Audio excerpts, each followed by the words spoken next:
Lorsque je pense à mon passé le plus lointain que je me rappelle, j'avais un intérêt pour le développement humain, la spiritualité, sans être vraiment capable de le nommer. C'était présent.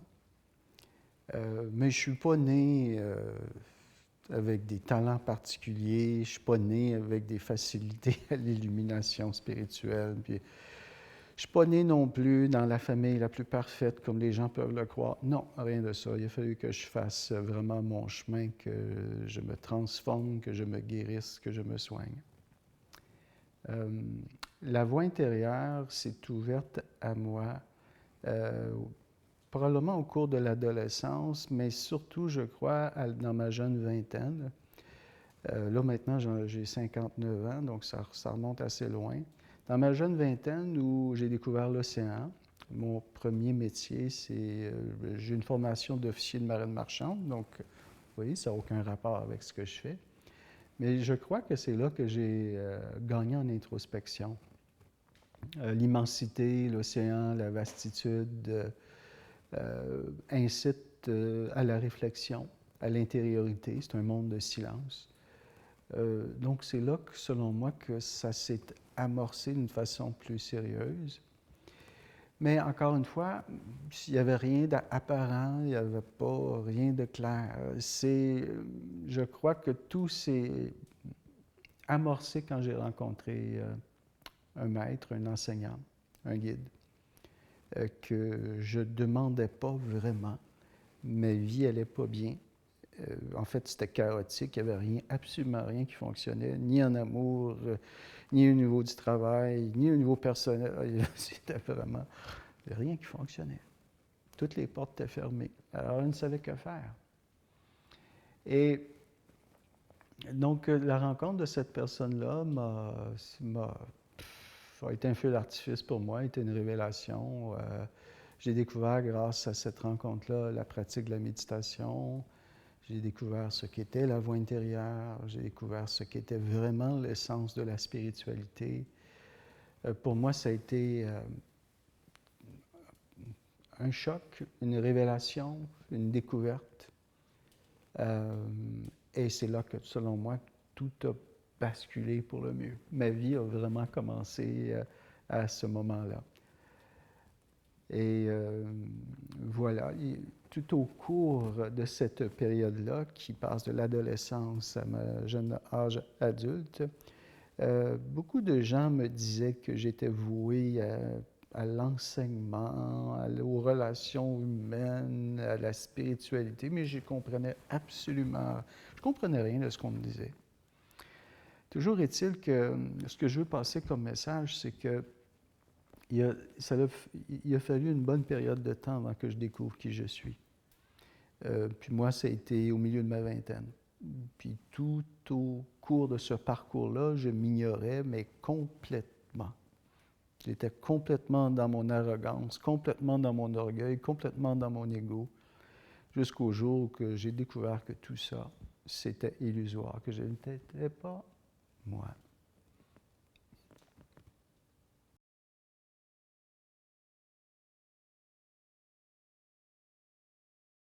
Une fois que j'ai été introduit à la pratique de la méditation, euh, étrangement, les choses ont été extrêmement rapides pour moi. Maintenant, avec le recul, je sais que parce que tout était en place, j'étais complètement disposé à ça, mais comme je disais, je l'ignorais complètement. J'étais complètement dans mon ego, de jeune homme plein d'énergie, courageux, puis arrogant. Alors, j'ai découvert que j'avais une facilité immense à la pratique de la méditation, à la concentration, à la spiritualité. Et somme toute, c'était inné en moi. Je ne le savais pas. C'est mon enseignant, mon guide qui me l'a fait découvrir. Alors, suite à cette rencontre-là, c'est là que la vraie transformation s'est produite. L'appel à la méditation, l'appel à mon être véritable était si puissant qu'il a fallu que j'arrête absolument tout. J'ai tout abandonné. Et je suis devenu pauvre, pauvre à ne pas savoir quoi manger, là. Hein? Mais je m'en foutais royalement. J'avais même plus d'argent pour payer mes assurances automobiles. J'avais plus d'argent pour rien, parce que j'ai tout arrêté. Et l'appel était si fort qu'il n'y avait pas moyen de faire autre chose. Alors je méditais tout le temps. Et j'ai médité comme ça pendant de nombreuses années, d'une façon abusive, intensive. Et durant ces années-là, j'ai vécu des transformations plus que nombreuses, de purification émotionnelle. J'ai soigné mon passé, j'ai guéri des relations avec mes parents, avec mon père. J'ai fait beaucoup de ce qu'on appelle des renaissances. En fait, somme toute, des purifications émotionnelles très intenses. J'ai épuré ma pratique de la méditation et une foule de facilités, de capacités, une sensibilité que j'ignorais, c'est comme tranquillement installée en moi.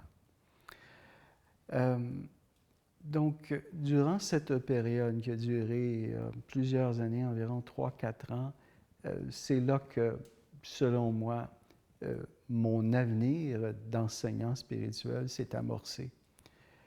J'avais vécu de nombreux éveils. Les éveils spirituels sont nombreux, il n'y en a pas juste un. Et c'est durant donc cette période que l'avenir, c'est vraiment décidé pour moi.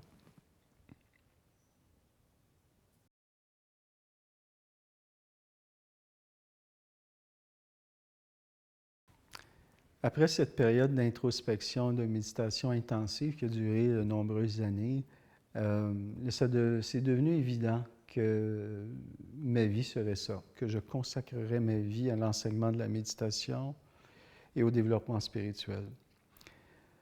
Donc, c'était une idée complètement folle. On parle de ça, on parle de là, 35 ans. Là.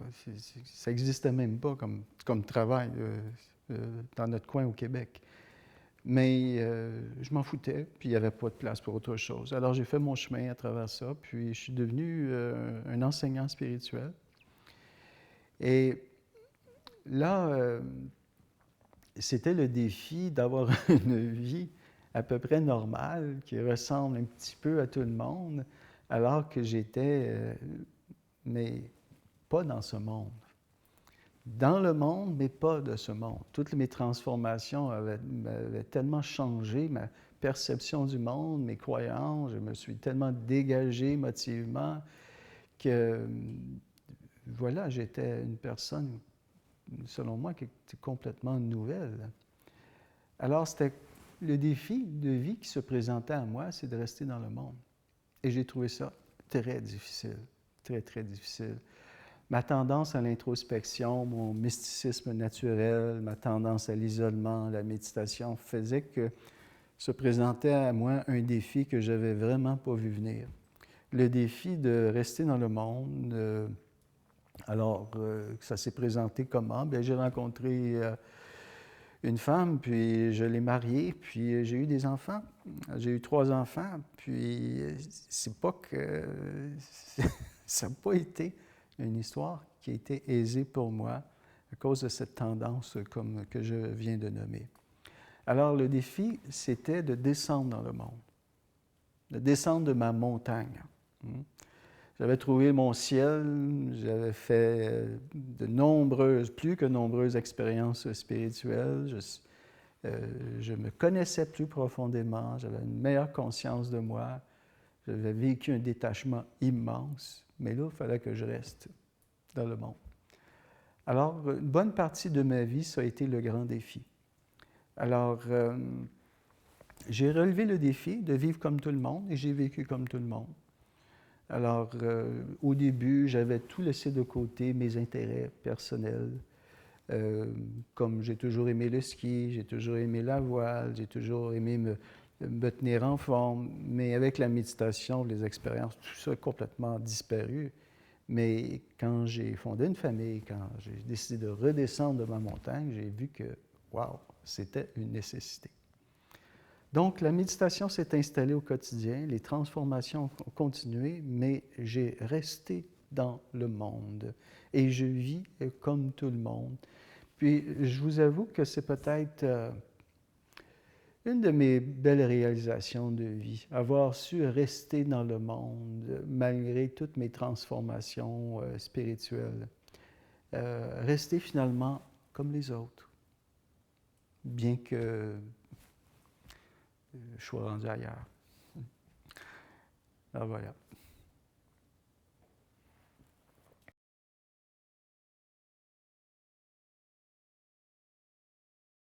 Au point où j'en suis maintenant, bien, mon travail dans le monde consiste à transmettre les enseignements de la sagesse éternelle, mais surtout à partir de mon vécu, de mon expérience.